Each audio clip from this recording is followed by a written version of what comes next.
Tadi aku bilang apa ya?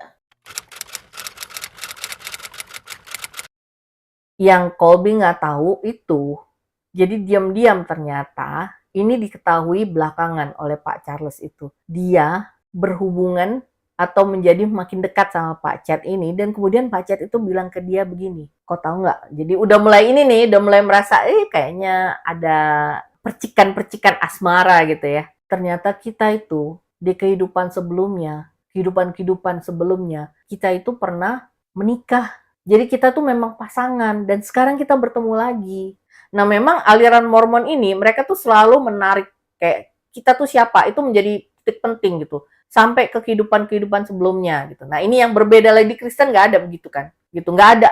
Ini satu yang menyimpang juga. Kalau kita percaya kan kita lahir satu kali di dunia ini, mati satu kali di dunia ini, dan kita punya satu tujuan di dunia ini, termasuk amanat agung itu, gitu kan. Itu tujuan utama kita, tapi sebelum itu juga kita menyiapkan diri, meyakinkan iman percaya kita.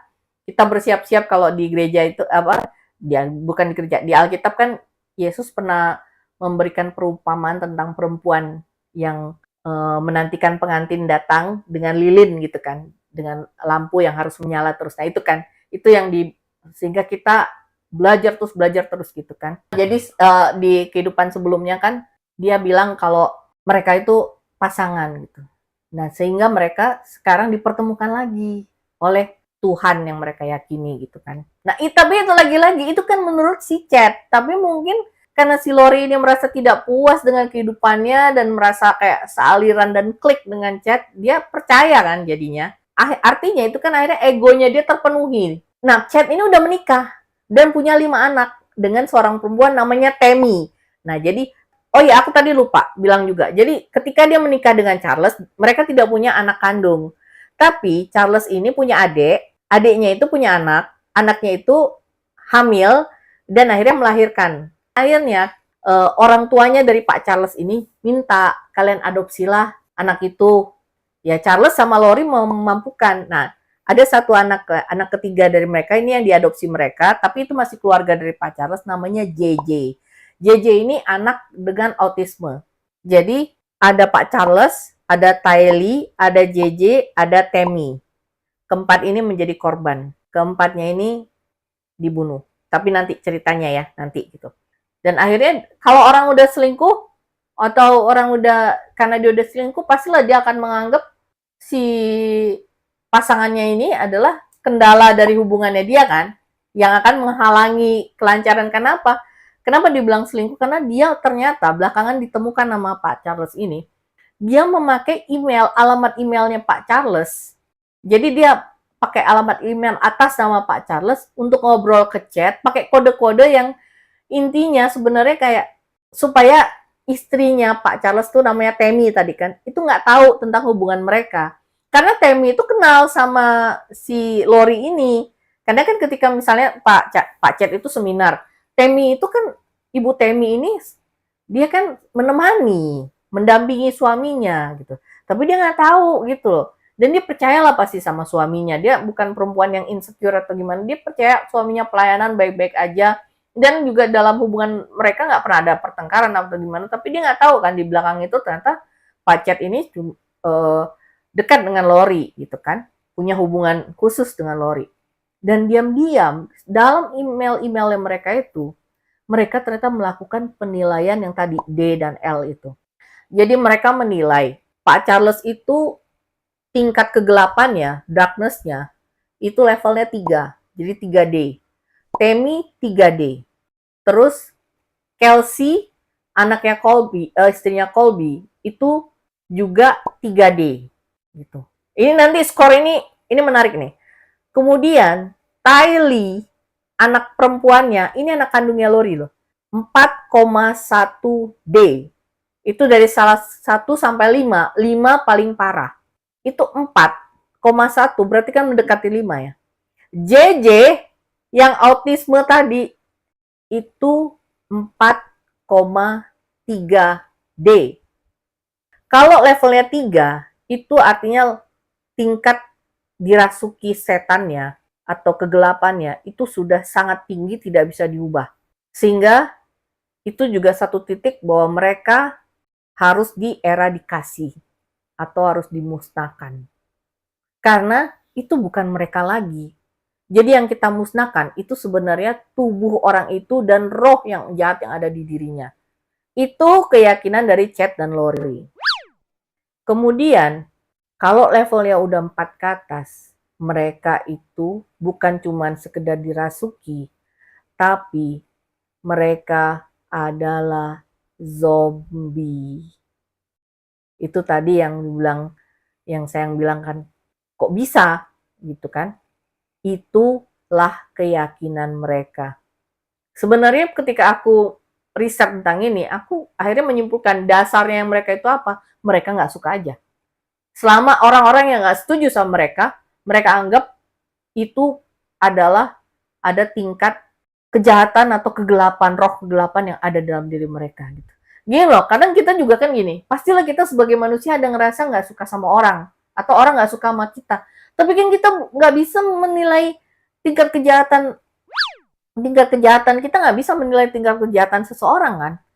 Yang kita lakukan adalah pertama, kita harus sadar bahwa kita nggak bisa mengontrol orang lain terhadap apa yang mereka lakukan. Karena itu otoritasnya mereka. Itu bukan ada di area kendali kita. Yang kita bisa lakukan adalah kita mengontrol dan menjaga diri kita sendiri. Kita menjaga kita sendiri dan kita juga berintrospeksi gitu. Kita nggak harus berarti menyalahkan kita juga, jangan nanti kita jadi depresi, kita jadi ngalami gangguan mental, jangan gitu. Itu pentingnya kita memahami ini ya, kayak kalau di agama masing-masing apa yang diajarkan baik dan buruknya. Kalau di Kristen itu pentingnya kita belajar tentang firman Tuhan supaya kita membiarkan Tuhan membimbing kita untuk mengajarkan kita ini benar atau enggak. Lagi-lagi kita, bukan orang lain. Nah, mereka enggak. Jadi mereka kayak menyalahkan kalau ada yang orang yang berbeda dari mereka, pada dasarnya itu berbeda, mereka langsung bilang, oh itu setan. Sehingga harus sampai level ketika udah 3, itu harus dibasmi. Jadi mereka bilang gini, Pak Charles itu, dia bukan lagi Charles. Dia adalah Ned. Terus, Tammy, nama roh jahatnya adalah Viola. Jadi mereka selalu ngomongin satu sama lain tuh pakai si Ned ini, si Viola ini. Terus, Tylee sama JJ, mereka zombie. Saya kebayang deh. Dan akhirnya ini jadi satu, disinilah kegilaan, maksudku kayak sesuatu yang kayak, aduh, ini udah bener-bener nggak masuk akal gitu. Tapi kita lanjut aja ya. Jadi ini udah makin parah nih kan, makin parah, dan kemudian Pak Charles ini dia menemukan dong email-email, ini apa-apaan pakai nama aku terus ngirim-ngirim. Nah, akhirnya mereka kan jadi konflik kan, bertengkar. Tahu apa yang dilakukan Lori? Dia bilang ke keluarganya, tolong blok semua hubungan atau telepon ataupun apapun yang dilakukan oleh Pak Charles. Karena aku mendapatkan dia itu selingkuh. Dia kedapatan selingkuh. Jadi jangan ladenin dia. Dia bilang itu ke saudara laki-lakinya, Adam, Alex, bapak ibunya, termasuk anak-anaknya, termasuk Colby, Tylee, dan JJ. Semua itu dia bilang, bapak kalian itu anak-anaknya, itu selingkuh, dia udah nyakiti aku. Tolong, apapun yang dia bilang, jangan kalian dengarkan. Aku sakit banget. Nah, Charles ini kan ke siapa lagi dia ngadu kalau bukan ke keluarganya kan? Dia bilang ini gini-gini, terus akhirnya tadi kan aku bilang kan, si Lori punya 2 saudara laki-laki kan, Adam dan Alex. Adam ini akhirnya bilang, sorry udah deh, gue gak mau ikut drama-drama lu, itu urusan lu tanggung jawab sendiri atas keluarga lu, jangan libatin kami. Itu gara-gara Lori ngomong itu. Dan kemudian Alex, ini yang parah. Alex ini, dia akhirnya join sama Chet sama Lori, dan kemudian dia punya tugas yang khusus dan juga dia jadi kaki tangan mereka. Dialah jadi bagian salah satu orang yang mengeksekusi Charles, Tylee, dan JJ. Jadi gini, Pak Charles ini kan udah di cut off sama keluarganya kan, di cut off gitu. Tapi akhirnya si Pak Charles ini nggak putus asa. Dia bilang, jadi gini, satu saat tuh, ini jahatnya si Lori juga ya. Bayangin aja nih, ini kayak toxic yang, ini toxic yang parah banget sih. Jadi satu saat Pak Charles itu kan bisnis lah, ada perjalanan bisnis. Terus dia mau pulang, nah, mereka tinggal di Arizona. Dia mau pulang ke Arizona, naik pesawat. Tahu apa yang dilakukan Lori, istrinya? Di-cancel dong penerbangan pulangnya. Jadi dia nggak bisa pulang. Udah gitu, kan dia bawa mobil kan yang diparkir di bandara. Disuruhlah Alex ngambil mobilnya sama ngosongin semua barang-barang si Pak Charles, kosongin rumahnya dan dia bawa anak-anaknya pergi. Jadi Pak Charles itu akhirnya kan dia beli tiket lah ya, dia kan bukan yang nggak mampu kan, dia beli tiket sendiri, dia pulang dia nggak nemu mobilnya. Akhirnya dia ya mungkin dia naik taksi atau gimana, rumahnya kosong, barang-barangnya nggak ada, baju-bajunya nggak ada.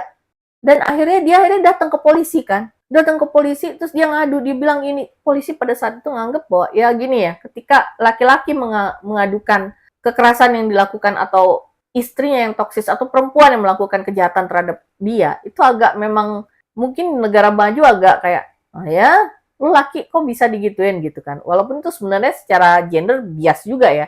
Semua orang bisa melakukan kejahatan, setiap orang bisa jadi korban. Jadi dia didengarkan pengaduannya, tapi kemudian kan mereka cross check lagi ke Lori.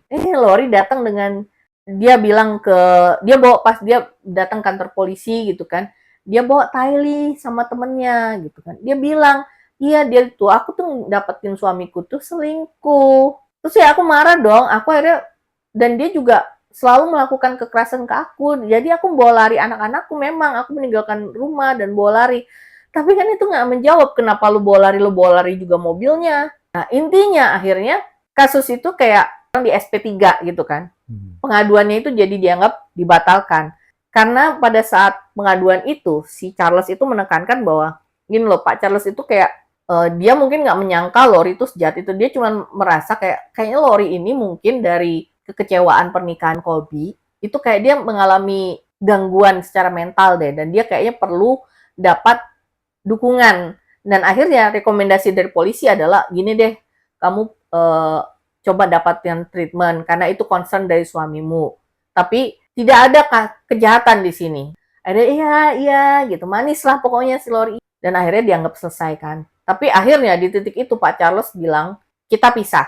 Dia merasa bahwa ini bukan cuma bahaya, dan dia satu-satunya dia ingin ada perjuangkan adalah, dan Pak Charles melihat si Lori ini berusaha ngambil, dia kan punya tadi saudara perempuan itu ya, saudara perempuannya dia bilang, kamu aja yang jadi beneficiary-nya, tapi aku titip kalau kamu jadi beneficiary-nya. Dia percaya, dia deket sama kakak, saudara perempuannya itu, nggak tahu si kakak atau adik, tapi saudara perempuannya itu, aku titipkan ini untuk nanti anak-anakku, termasuk mengelola perusahaannya, karena dia nggak mau dong perusahaan yang jatuh di tangan dua orang itu, tangan Lori gitu, itu kan yang udah dia bangun, dan dia juga mau mungkin orang tuanya atau saudaranya atau apa juga mendapatkan manfaat dari itu. Dan dia juga memikirkan Tylee dan JJ. Dua-duanya kan bukan anak kandungnya dia. JJ anak keturunan dari, ya dia mungkin memikirkan ke Kay, dia memikirkan nasib JJ kan memang bagian dari keluarga dia langsung ya. Tapi kan bukan anak kandungnya juga. Kalau dia mau cuek, bisa aja kan dia mau hidup gua sendiri gitu.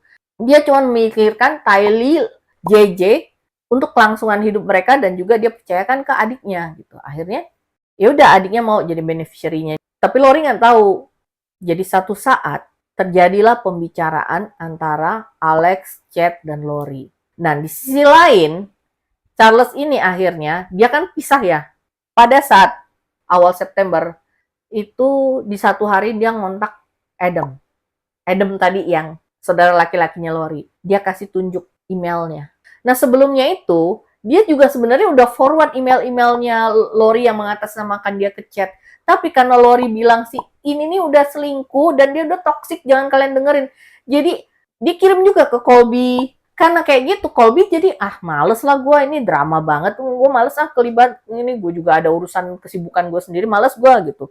Rumah tangga lu yang selingkuh ya. Logis dong anaknya gitu. Dia kan percaya, ya dia kan ibunya, percaya dong dia sama ibunya kan. Dan secara umum juga kita mikir biasanya perempuan yang disakiti kan. Ternyata dalam kasus ini beda. Kasus ini beda. Dan minum lagi ya. Air putih memang sangat nikmat.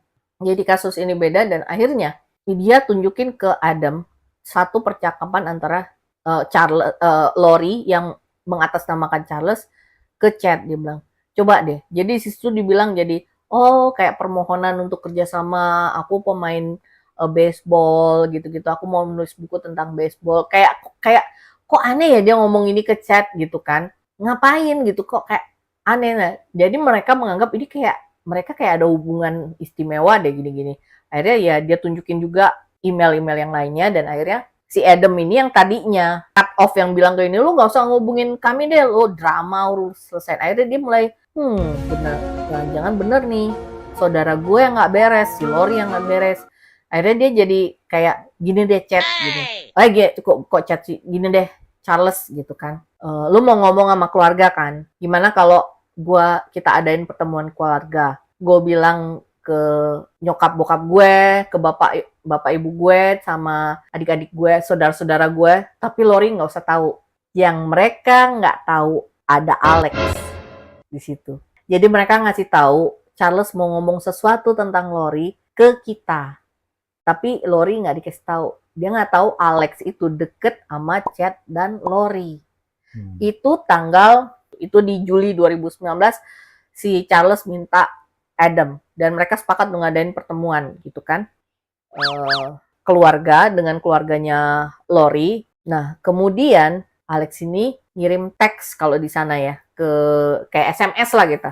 Dia SMS ke chat sama Lori. Si Ned kan mereka udah nganggep Charles itu Charles kan karena udah dianggap udah ada level 3D dan udah ada nama setan di dalamnya yang merasuki Charles itu Ned. Jadi ini si Ned ini mau melakukan ini lapor lah. Terus dibilang, ya udah kalau kayak gitu berarti harus dihabisi. Kamu yang lakuin ya.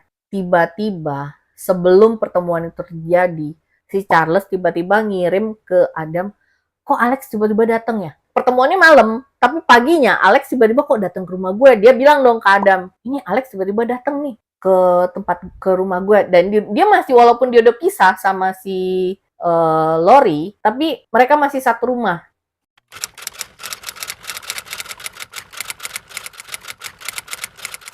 Dan tiba-tiba pada saat itu juga di lingkungan perumahan itu ada terdengar tembakan dan Pak Charles mati ditembak Alex. Dan kemudian Alex ngubungin 911, terus dia bilang, aku diserang sama abang iparku. Dia marah-marah. Dia ngambil tongkat baseball, batnya baseball itu, dari ponakannya, si Tylee, dan itu dia gunakan untuk mukul aku, sehingga aku bela diri, aku tembak. Memang si Pak Charles ini memang dia pemain baseball, jago baseball lah. Kalau jago baseball, itu sebenarnya secara logika, kalau dia ngajar orang pakai sticknya, itu kan kekuatannya, powernya gede dong. Nggak cuma sekedar kena ada gores di sini, enggak. Dan itu bekasnya cuma kayak, iya memang ada dikit, tapi kan itu bisa aja sini gue pukul plot, orang yang bukan itu. Tapi kalau orang yang jago baseball, paling nggak lu pingsan gitu. Paling nggak lu di sini lu ada yang retak atau apa, karena orang yang pukul stick baseball itu kan dia tahu kan kekuatannya. Kalau dia marah dia tahu kekuatan ini. Nggak masuk akal sebenarnya kan. Herannya polisi percaya juga, ya dianggap yang murni bela diri gitu loh. Dia diperiksa tapi nggak ditahan. Alex, Lori juga. Bayangin aja, jadi pada saat suaminya mati, Lori itu meninggalkan rumah, dia menjemput anaknya dan sempet-sempetnya kayak beli kayak mungkin singgah di tempat makan, beli burger, terus beli belanja, terus pulang sama sekali kan datang kan udah ada polisi, terus polisinya coba sebelah situ gitu. Pulang sama sekali nggak ngerasa kayak nggak pernah nanyain kondisi suami saya gimana, kayak nyantai aja gitu, kayak nggak ngerasa kayak kan suaminya lo baru mati ditembak gitu loh. Sebenci-bencinya kan paling apa kayak shock kayak bengong kayak atau kayak ya memang tadi dikejarnya gimana lah gitu yang ada ini enggak dia diem aja kayak nggak tahu kayak ya, kayak gitu lah pokoknya sebenarnya tuh udah aneh tapi herannya polisi tuh kayak iya yang nggak curiga sama sekali gitu. Dan ini dia ya Tylee di sini apa ya dia kan anak ya kenapa Alex waktu itu juga dianggap iya benar bela diri doang karena pada saat itu Tylee juga diambil kesaksiannya. Dan Tylee di situ menjelaskan, dia waktu itu tidur dan dia mendengar ada ribut-ribut, bapak ibunya berantem. Terus dia secara refleks karena mendengar ini dia refleks dia bawa bat baseball itu. Dia nggak ngasih apa-apa, tapi dia cuma megang doang dan itu diambil sama bapaknya. Terus akhirnya Alex itu datang menengahi dan akhirnya Alex kena dan mereka bertengkar dia disuruh keluar, dan dia nggak tahu apa-apa gitu. Dan akhirnya dia dengar ada suara tembakan gitu. Jadi sepertinya Lori ini nyuruh Tylee buat kesaksian palsu. Sehingga itulah yang menguatkan Alex itu bebas dan dianggap tidak ada kejahatan. Beberapa hari nih setelah dia dimakamin nih, Pak Charles aja dimakamin kan, Lori nelpon asuransinya.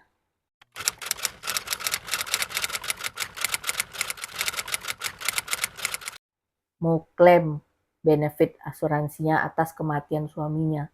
Karena kan dari polisi udah di ini dong, tidak ada tindak kejahatan, berarti dia bisa klaim dong. Kalau dia misalnya kejahatan, itu kan nanti akan nunggu proses investigasi, apakah yang melakukan itu si beneficiary atau bukan gitu kan. Kalau ini kan nggak ada, dari polisi nggak ada, makanya dia klaim, dia buru-buru klaim. Ternyata asuransinya bilang gini, kan dia nggak tahu. Oh, sorry, beneficiary-nya bukan lagi Ibu Lori, tapi saudara perempuannya Charles udah diubah. Apa yang dilakukan Lori? Dia pala dan dia SMS ke chat. Sialan nih si Ned nih udah ganti ini ke saudara perempuannya. Jadi gua nggak bisa dapat asuransinya. Nah, ingat tadi 20 Juli 2020 itu menjadi titik penting di mana mereka berusaha mengumpulkan aset untuk menghadapi masa akhir zaman itu. Gila kan? Ibaratnya kita kalau menghadapi masa akhir zaman itu bukan ngumpulin aset, kita memperkuat iman kita gitu loh.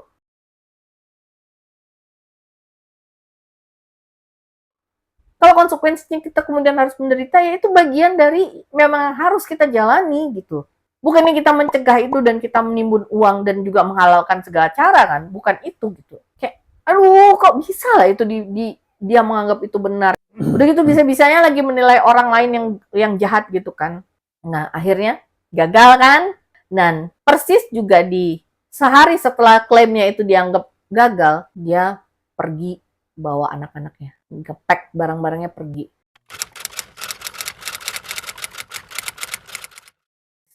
Nah, pada saat Charles dibunuh dan meninggal, dia bilang ke Colby, Charles, bapak tirimu Charles, meninggal karena serangan jantung. Datanglah dia, wajar lah seorang anak datang. Terus di situ dia mendengar akhirnya cerita yang berbeda. Ternyata Pak Charles itu meninggal tertembak oleh Alex.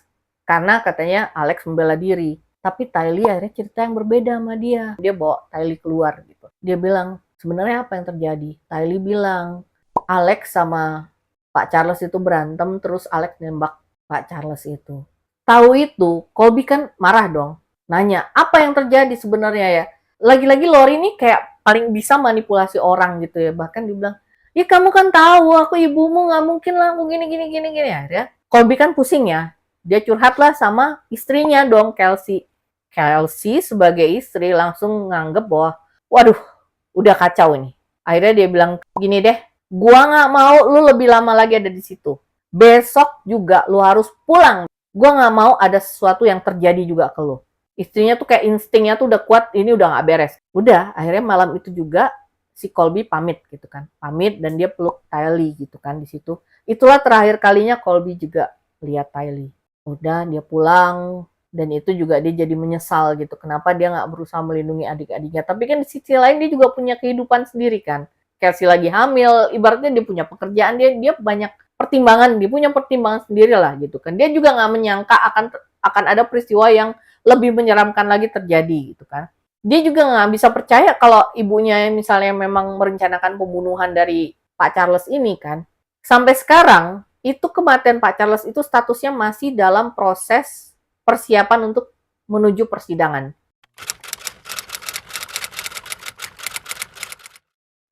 Dan waktu itu datanglah keluarganya si Lori ini. Itu terakhir kalinya neneknya mereka melihat dan kerabat-kerabat lainnya melihat mereka terakhir kali. Setelah itu mereka ngani. Si JJ ini kan keluarga dari Pak Charles ya.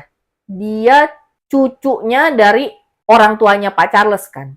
Dan mereka nanya dong, cucu gue di mana? Dan dengan saudara perempuannya Charles itu cerita soal kejanggalan yang diceritain Charles ke mereka makin takut kan, khawatir, wajar lah gitu kan. Akhirnya keluarga dari Pak Charles inilah yang mengadukan kehilangan dua anak ini, terutama JJ, Karena kalau Tylee kan anaknya si Lori ya. Kalau JJ itu kan bagian keluarga kandungnya mereka. Tapi akhirnya dia juga ikut melaporkan, konsekuensinya melaporkan Tylee juga. Nah, mulailah di situ akhirnya mulai ditelepon, dicari kemana-mana, nggak ketemu. Baru sampai 20 Desember tahun 2019, itu polisi menyatakan resmi dua anak ini hilang. Sementara itu, pada awal November, istri Chad kan namanya Tammy ya, ditemukan meninggal di kamarnya. Awalnya dianggap itu kematian yang wajar, kayak semacam ya mati wajar serangan jantung kah atau apa gitu. Dan Chad berhasil mengklaim asuransi kematiannya itu senilai $430.000. $430.000 itu kalau dirupiahkan sekitar 6,5 miliar rupiah. Nah tadi asuransinya Pak Charles nilainya memang lebih gede, itu $1 juta. Bayangin aja kalau mereka berhasil ngambil dua-duanya, berarti mereka punya 1,43 juta dolar kan. Tapi akhirnya yang 1 juta tuh kan nggak jadi, karena itu sudah diatasnamakan saudara perempuan Charles. Tapi mereka berhasil ngambil $430.000. Sementara, nah kemudian kan keluarga dari Pak Charles ini, kakek neneknya JJ itu makin gencar kan, mendesak polisi untuk cari cucu gua gitu. Bahkan keberadaan Lori ini pun nggak tahu di mana. Ibarat gini, jangankan dua anak, ibaratnya gini, logikanya kan, yang bawa kan ibunya. Jadi kalau mau nyari dua anak itu, udah pasti dua anak itu kan diasuh ibunya, ngikut ibunya dong. Terus akhirnya mereka berhasil melacak. Jadi di bulan Oktober 2019, itu si Lori memesan cincin pernikahan. Pakai kartu kreditnya Charles. Padahal Charles sudah meninggal di bulan Juli tadi kan. Jadi dia mau menikah sama siapa? Nah, akhirnya dilacak dari alamat itu, alamatnya ada di Idaho. Tadi kan Arizona. Arizona negara bagian satu, Idaho itu negara bagian lain. Dan dilacak alamatnya itu alamat siapa dong? Iya. Dilacaklah di situ kan. Dilacak-lacak akhirnya ketemu, datang polisi ke situ, dan akhirnya pemberitaannya media udah mulai ngendus nih persoalan ini, karena kemudian ada satu orang di sini pentingnya media ya kayaknya. Ada satu orang wartawan di satu media, dia menekuni itu gitu. Dia bikin kayak semacam investigasi dia sendiri berdasarkan fakta-fakta yang ditemukan gitu ya, yang jadi pembicaraan orang. Dia bikin kayak semacam ini kayak apa sih, kayak chart gitu loh. Nah, dari dia, kemudian kan gitu biasa ya, satu media bahas, media lain akhirnya nggak mau kalah, ini. Jadi kemana-mana gitu kan, dan orang akhirnya membicarakan kasus ini. Akhirnya sampai pada titik orang mempertanyakan, ya termasuklah anak-anaknya Chad itu kan punya anak 5. Mempertanyakan kematian dari Tammy ini, jangan-jangan karena Charles udah mulai dianggap janggal. Akhirnya kematian Charles itu juga mulai diusik sama polisi. Akhirnya setelah terlambat itu, karena juga akhirnya si wartawan itu juga dapat info kan dari kakaknya, belum tahu kakaknya, tapi saudara perempuannya Charles, tentang asuransi, kejanggalan asuransi. Dapat info juga bisa jadi dari Adam tentang kecurigaan Charles dan komunikasi selama ini. Akhirnya dibuka lah kasus itu, baru dibuka gitu kan. Akhirnya dilakukanlah ekshumasi ya, digali makamnya, dilakukan ekshumasi terhadap jasadnya dari mendiang Tammy, Ibu Tammy, dilakukan otopsi, ternyata penyebab kematiannya adalah kekurangan kehabisan pernapasan, kekurangan oksigen, karena apa? Kepalanya ditutup bantal. Bukan dicekek, bukan strangulation atau dicekek gitu, bukan. Jadi nggak ada tandanya. Gitu. Tapi asuransinya kan udah diklaim. Aku nggak tahu lah gimana, tapi pasti itu akan dibatalkan gitu. Karena kayaknya ada tuntutan juga di pengadilan lah pasti ya, untuk ganti rugi itu. Ya nggak mau lah, asuransi mana mau rugi sih. Kalau benar lo memang berhak klaim ya dikasih. Tapi kalau ternyata ada foul play, ada pelanggaran hukum ya nggak berhak. Dan akhirnya mereka bisa menemukan, ternyata si Chad ini kayak Chad dan Lori udah kayak mempunyai kayak komunitas kecil. Jadi Lori itu menjodohkan Alex dengan Zulema, ada perempuan temennya dia, pengikutnya Chad lah. Ketika datang ke situ, si Alex itu ada di rumah bersama si Chad, di satu rumah mereka di Idaho. Tapi si Lori pada saat itu nggak ada di situ. Pada saat itu nggak ada di situ. Ternyata Lori tinggal di Idaho juga, tapi di rumah Chad yang lainnya. Entah di apartemen atau gimana, tapi di rumah yang lainnya. Diminta lah kan nomor Lori, alamat ya, ditanya, mana Tylee sama JJ? Oh, mereka aku titipin di temanku. Namanya Melanie. Mereka tinggal sama Melanie, temannya dia. Ditelepon polisi lah Melanie nih. Melanie bilang, nggak ada di aku. Akhirnya, ya seteman-temannya Melanie bilang, ini orang gimana sih kok gue dibawa-bawa dalam kasus ini gitu kan. Akhirnya dia telepon si Lori itu. Terus dia bilang, oh dia ngomong sama Lori sama chat, jadi kayak speakerphone gitu loh. Lu kenapa sih ngasih tahu ke polisi kalau Tylee sama JJ itu di gue? Kan nggak ada di gue.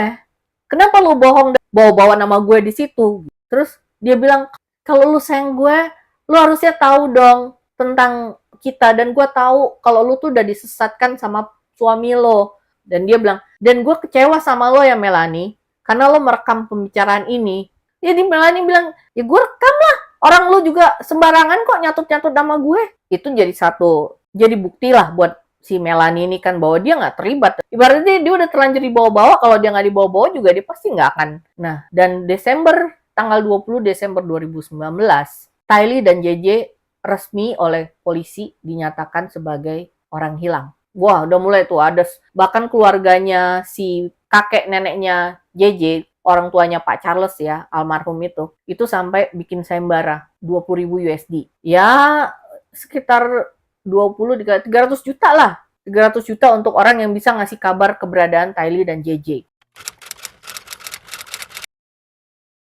Nah, kan aku bilang tadi si Alex menikahi si temannya Lori kan, nah perempuan ini, si Ibu Z aja lah kita bilangnya, Ibu Z ini udah mulai, ini kok aneh ya gitu, kenapa sampai polisi datang ke sini, dan dia tahu bahwa chat itu mengajarkan untuk orang bikin assessment yang tadi itu loh, kejahatan dan kebaikan, tingkat kejahatan. Nah, dia nggak sampai di level untuk setelah itu apa yang harus dilakukan, dia belum diajarkan sampai sejauh itu. Mungkin ya chat ini juga kan bisa jadi dia menilai nih orang, kalau ini kan pengikut, levelnya masih di bawah lah gitu. Dia nggak perlu tahu segitu-gitunya, lagian gua kan misi gua yang menyelamatkan 20 Juli 2020 itu kan untuk gua sama Lori. Oh, ini orang kan siapa sih? Cuman pengikut gitu lah. Nah, sehingga si Ibu Z ini nanya ke si Alex, kamu tahu sesuatu ya tentang ini? Apa yang kamu udah lakukan? Cerita deh sama aku gitu. Dan dia berharap Pak Alex itu cerita sama dia ya. Tapi Alex ini mungkin udah ketakutan gimana. Dan dia bilang, gue gak bisa cerita, tapi kayaknya mereka jadiin gue kambing hitam deh. Mau jadiin gue kambing hitam. Pasti begitu. Dan beberapa saat kemudian, Alex meninggal. Memang kalau meninggalnya Alex ini, setelah diperiksa itu memang karena ada masalah di paru-paru, dan itu dikonfirmasi sama keluarganya Lori bahwa mereka memang punya garis keturunan penyakit itu. Tapi setelah melihat sejarah banyak meninggal ya kita juga jadi ya siapa tahu ya. Tapi intinya kematian Alex ini akhirnya tidak dipersoalkan, tidak diperiksa. Tapi Alex mati ini kan untuk proses selanjutnya dia kan penting ya. Jadi kematian Alex itu menjadikan atau untuk pembuktian menjadi agak terhalang gitu. Untungnya si Ibu Z ini kooperatif lah sama polisi. Dia akhirnya memberikanlah cellphone-nya Alex ke polisi. Setelah Alex, kalau sebelum meninggal nggak bisa dong, pasti dipegang.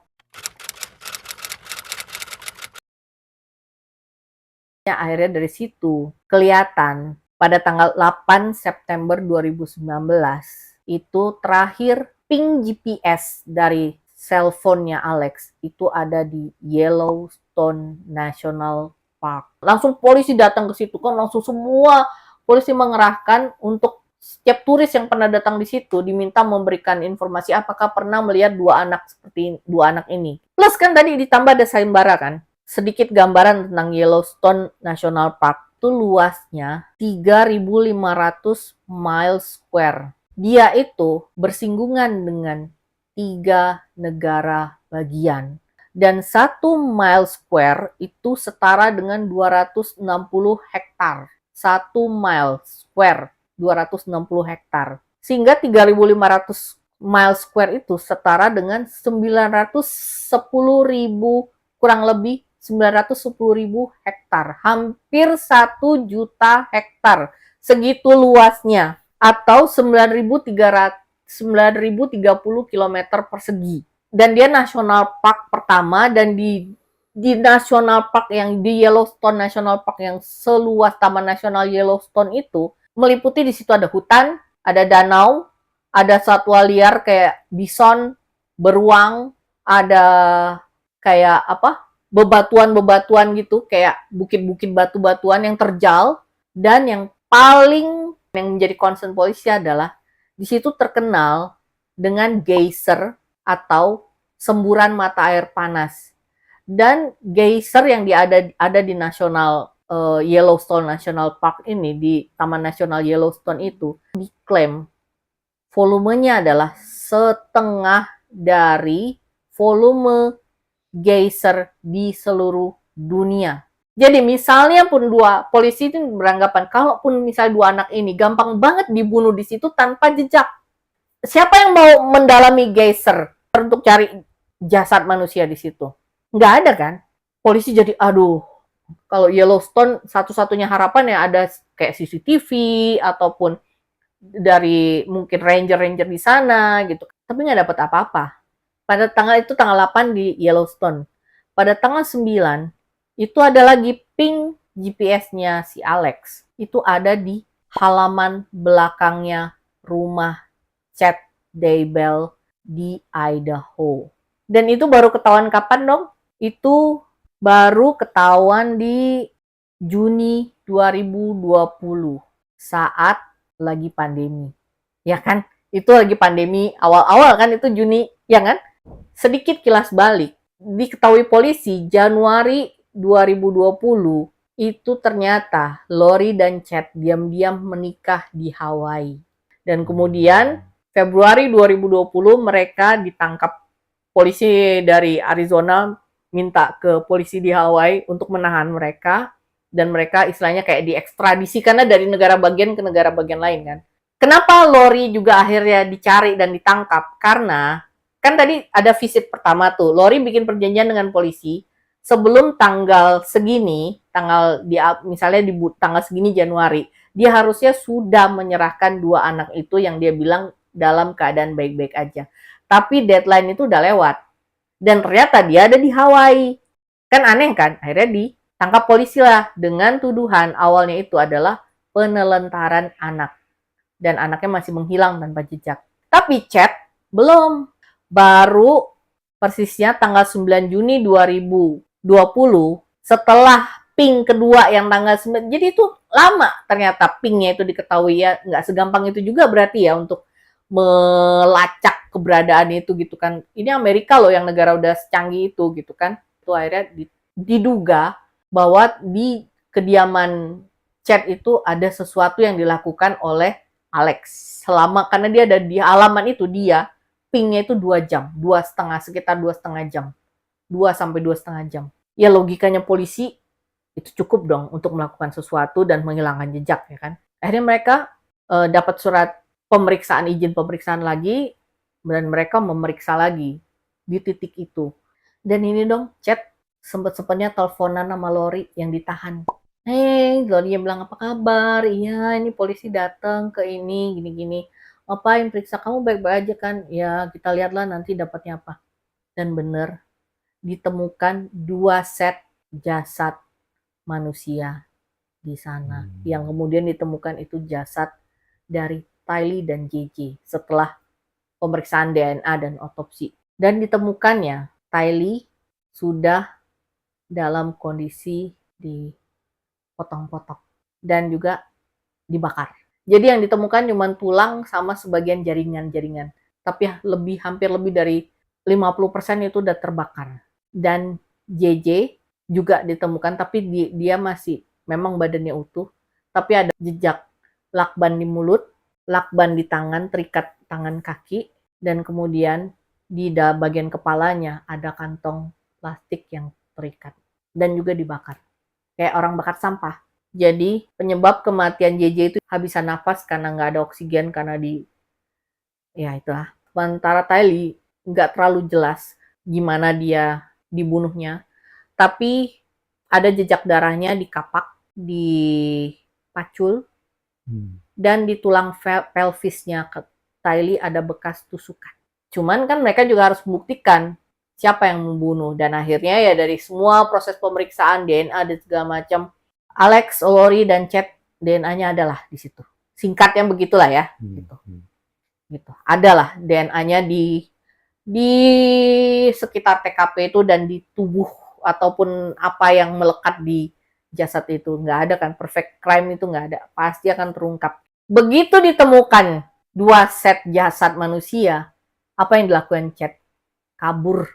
Berusaha kabur. Untung polisi langsung sigap, langsung dicegat, langsung mereka pasang kontak komunikasi untuk dicegat dari semua. Dia lihat kan arah jalannya kemana, dicegat jalan yang ke arah situ, itu ditahan. Ibaratnya kalau lo nggak ada salah, ngapain lo kabur?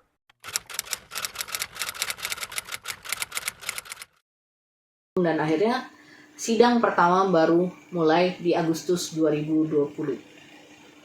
Dan pada saat itu, kuasa hukumnya Lori, dia memohon untuk pemeriksaan kejiwaan Lori. Jadi mereka kayaknya ingin berusaha membebaskan Lori dengan alasan insanity atau kegilaan. Jadi ibaratnya yang melakukan itu adalah dia bukan dorongan dari dirinya sendiri, tapi dari halusinasi yang dalam diri. Bukan soal gangguan mental ya, tapi lebih ke kegilaan. Kalau insanity itu lebih ke kayak dia udah bukan dorongan dari dirinya sendiri. Pengadilan akhirnya mengizinkan untuk dilakukan pemeriksaan kejiwaan secara mendalam untuk Lori di Agustus 2020, sehinggalah keluarga korban itu harus sabar. Karena ya gimana, itu kan proses hukum ya, harus bersabar, mau nggak mau nggak ada pilihan. Dan kemudian baru 11 April 2022 baru akhirnya hakim menolak dan menyatakan, dan kemudian hasil asesmen menyatakan bahwa Lori itu waras dan siap untuk diperiksa dan menjalani persidangan. Setelah 2 tahun menunggu 2022 sidang. Dan selama sidang itu, Lori bersikeras bahkan sampai vonis diberikan bahwa dia melakukan itu seperti halnya Abraham yang diminta Tuhan untuk mengorbankan Ishak. Itu adalah semacam uji keimanan. Padahal kan kita tahu ya, ketika Abraham diuji, Ishak kan gak jadi mati kan. Tuhan bilang kan, enggak, gue cuma menguji kamu. Enggak, aku gak menyuruh kamu membunuh. Tuhan menyediakan korban untuk dirinya sendiri gitu, bukan anaknya. Ini dia memahami. Terus dia bilang juga sampai akhir persidangan, bahkan di pledoi ya, semacam pledoi gitulah. Dia bilang bahwa Tylee dan JJ itu sudah datang ke dia melalui mimpinya, sudah dalam wujud Tylee dan JJ yang dewasa dan Tylee dan JJ yang sebenarnya, dan bilang berterima kasih kepada ibunya dan mereka baik-baik aja, dan minta ibunya untuk tidak merasa bersalah karena ibunya hanya melakukan apa yang diperintahkan oleh Tuhan.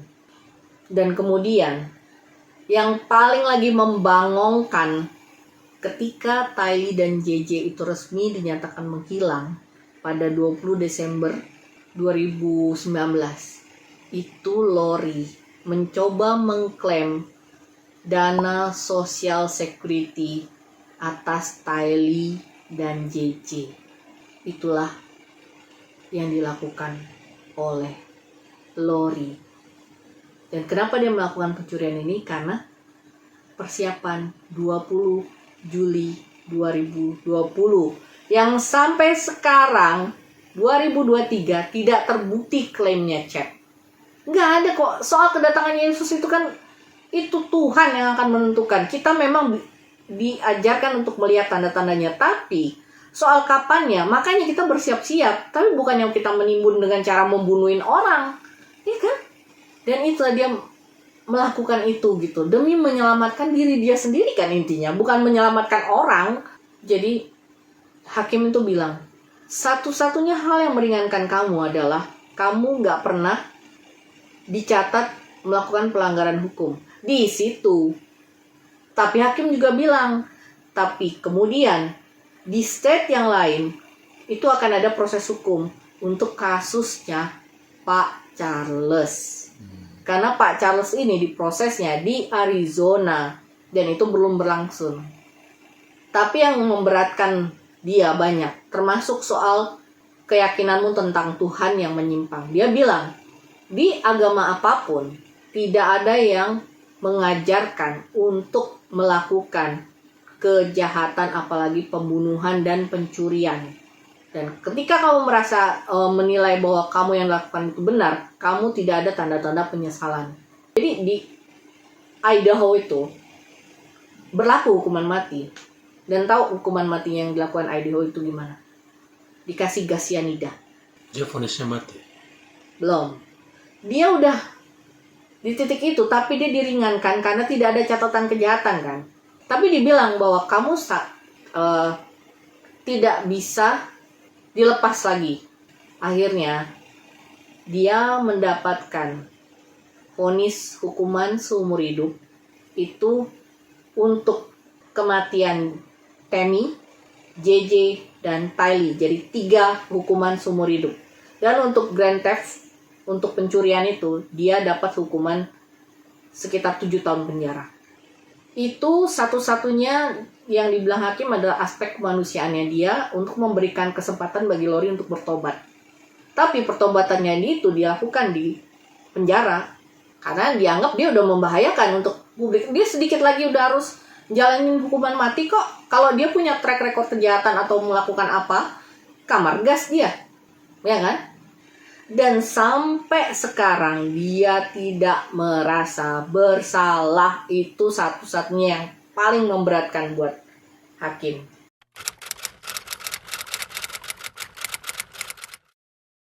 Kalau kita bicara setan atau iblis, kan seringkali kita bilang, ada sosok setan nih, kita takut. Bisa orang lari pingsan malah apa gitu. Iblis yang paling berbahaya itu kan yang dia merasuki orang, bukan dalam pemahaman merasuki orang kerasukan teriak-teriak wah atau jadi monster atau jadi zombie gitu. Makan beling gitu ya. Tapi dia merasuki pikiran sehingga dia iblis itu terinternalisasi ke dalam dirinya. Bahaya kan, dia nggak sadar bahwa dia sudah dirasuki iblis gitu. Kalau orang kerasukan teriak-teriak histeris makan beling gitu kan,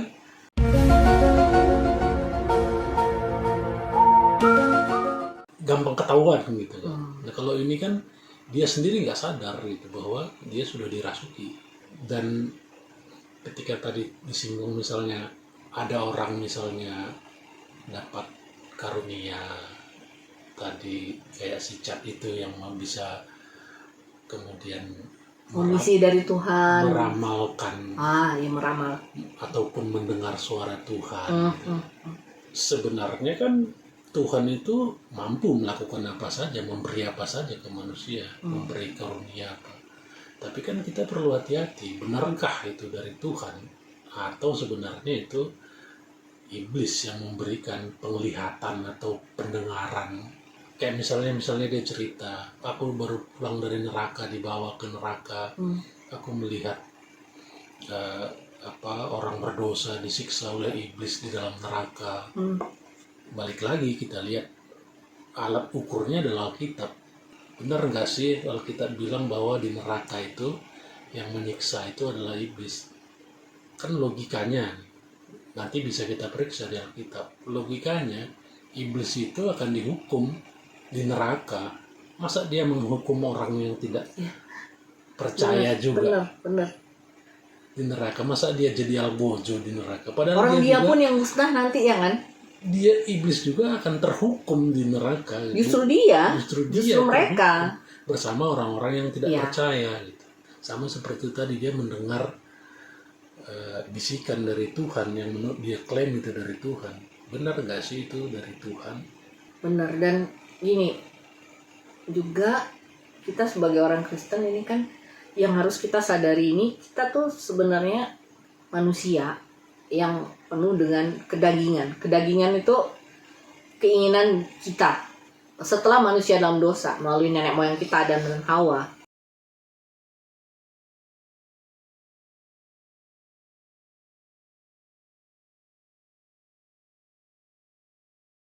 Kita tuh udah melekat, dosa itu sudah melekat di dalam diri kita. kita diselamatkan, dilepaskan dari dosa, itu bukan berarti kita tidak menjaga diri kita untuk tidak melakukan dosa. Dosa itu tetap ada, tetap bisa kita lakukan karena daging kita masih daging kita tuh, jasmani kita masih itu yang dibilang kedagingan diri kita tuh masih manusia yang penuh dengan dosa gitu. Dan ketika kita bilang kita percaya pada Tuhan atau mengikut Tuhan dan ada roh Allah dalam diri kita, itu yang kita harus sadari. Ya, kita harusnya belajar juga mendengar suara Allah dalam diri kita yang bukan berupa bisikan gitu. Karena kalau bisikan kadang kita ada skizofrenia, halusinasi, ada macam-macam kan yang kita ketahui ya. Ada juga memang bisikan yang nggak benar gitu. Tapi ada juga yang memang dari diri kita sendiri sebenarnya kita bohong bilang bisikan. Bisa jadi kan bisikan nih untuk benarkan pikiran kita gitu. Jadi pelajaran dari kita untuk mencegah supaya kita tidak menjadi seperti yang dilakukan oleh Bu Lori itu ya, kita juga Tuhan itu harus di atas diri kita. Dan Tuhan bukannya menuruti keinginan kita, tapi kita yang menuruti keinginan Tuhan. Dan itu yang benar-benar ibaratnya seringkali orang salah kaprah, dan itu disitulah perlunya kita mendengar pembelajaran dari pendeta yang benar ya. Dan pendeta juga harus kita uji ajaran-ajarannya, dan kita juga harus sadar bahwa pendeta itu pun mereka itu juga sama dengan kita belajar. Memang mereka secara keilmuan mereka juga udah dipersiapkan khusus ya, dan bisa jadi mereka punya panggilan dan juga mereka dapat karunia yang lebih gitu. Tapi bukan berarti mereka tidak bisa melakukan kesalahan atau tidak bisa melakukan dosa, tetap gitu. Tapi ya kita lihat bagaimana pendeta-pendeta ini pun bergumul dalam hidupnya. Kalau misalnya selama bergumul kita harus pahami lah. Maksudnya jangan juga kayak pendeta bikin salah dikit kita langsung, wah pokoknya pendeta nggak beres gitu. Wah ini nggak beres ya. Kita lihat dia ada perubahan nggak gitu. Kalau dia perubahannya memang mengarah kembali pada ajaran Tuhan yang benar, pada Tuhan, dan mengajar kita untuk semakin dekat Tuhan, ya itu ya layaklah kita dengarkan. Tapi kalau misalnya ya nggak apa-apa kok kita nggak dengerin pendeta bukan dia satu-satunya, ada pendeta lain gitu. Tapi jangan memilih pendeta itu karena sesuai dengan keinginan kita, kayak wah ini enak nih cara ngomongnya gitu, ini lucu nih, oh ini seneng nih gue nih dia ngomong yang topiknya ini doang. Bukan itu gitu. Kita harus belajar tentang hal itu untuk semua aspek kehidupan kita. Misalnya ada memang pendeta yang khusus kan, dia banyak bahas tentang akhir zaman. Ada pendeta yang banyak mengajarkan tentang bagaimana menerapkan firman Allah dalam kehidupan sehari-hari. Semua itu bisa jadi ada spesialisasi kan. Dan kita jangan pilih ini doang, pilih ini. Ya semua harus kita pahami karena kita perlu itu gitu, perlu semua gitu. Dan itu juga yang penting untuk mengingatkan kita untuk kapan kita benar-benar sadar kita menyerahkan diri kita, merendahkan diri kita untuk dibimbing oleh Tuhan. Ya kita sendiri sehari-hari banyak lah buat dosa gitu. Kadang-kadang ngeliat orang nggak salah apa-apa, pengen gue tabuk rasanya ini orang. Pasti ada begitu gitu kan. Tapi ya itu kita sadar, aduh gue lagi jahat nih lagi. Nah itu sudah sebenarnya itu udah satu pertobatan gitu, dan kita belajar untuk tidak mengulangi itu lagi kan gitu. Sebenarnya dari hal-hal yang kecil ya, karena hal kecil itu yang akhirnya menjadi besar gitu kan. Seperti halnya misalnya kalau balik ke kasusnya Bu Lori ini kan, dia hal kecil kan, kayak aduh ini kok Pak Charles nih oke nih, tapi kok dia nggak klik ya ke secara rohani, terus dia terus memupuk lagi kan nggak nyambung sampai akhirnya pada tingkat yang parah. Terus begitu juga dengan dia merasa dia pengen menguasai semuanya gitu, anak-anaknya apa, lu anak gue kok nggak berontak, anak gue nih jahat sama gue gara-gara si Kelsey nih, jadi dunia jahat ke gue gitu. Tidak ada yang mustahil kan bagi Tuhan kan. Bisa jadi Lori bisa bertobat. Ya kita belajar dari kasus ini untuk tidak melakukan seperti Lori, tapi juga ya kita serahkan pada Tuhan lah. Kalaupun Tuhan mengizinkan terjadi pertobatan pada Lori, itu nggak ada yang mustahil. Tapi akhirnya pilihannya itu ada di dia kan. Dia mau mendengarkan Tuhan, mau bertobat atau enggak gitu. Dan semoga Tuhan menunjukkan orang-orang yang menjangkau Ibu Lori ini untuk kemudian membawa dia pada pertobatan yang sesungguhnya ya. Lori ini juga masih harus menjalani sidang di tempat lain kan, di Arizona untuk kasusnya Pak Charles. Chad Daybell, Pak Chad, itu untuk persidangannya masih dalam proses. Semoga kita semua bisa belajar ya dari kasus ini, dan juga stay safe semua, dan juga untuk orang-orang percaya berjaga-jagalah dan juga berhati-hati terhadap aliran atau ajaran apapun, selalu mengacu pada firman Tuhan, dan juga kita harus terus berusaha untuk mendekatkan diri pada Tuhan. Tidak ada manusia yang sempurna, tapi Tuhan yang sempurna, Tuhan yang akan menyempurnakan, dan kita doakan semoga pelayan-pelayannya akan lebih banyak lagi yang semakin baik dan semakin menguatkan kita. Oke, kita sama-sama menguatkan. Buat kalian yang mungkin merasa mendapatkan banyak hal yang baik di sini dan merasakan bahwa channel ini bermanfaat bagi teman-teman, bisa subscribe, nyalakan notifikasinya, dan juga untuk mendukung kami bisa kasih like dan juga memberikan masukan di komen channel ini, dan kita ketemu lagi di episode selanjutnya. One of the times that Tylee came to me as a spirit after she died, she commanded me, and she said to me, "Stop worrying, Mom. We are fine." She knows how I worry and how I miss her. The first time JJ visited me after he passed away, he put his arm around me and he said to me, "You didn't do anything wrong, Mom. I love you. And I know you love me every minute of my life." JJ, Joshua Jackson, was an adult spirit. And he was very, very tall when he put his arm around me.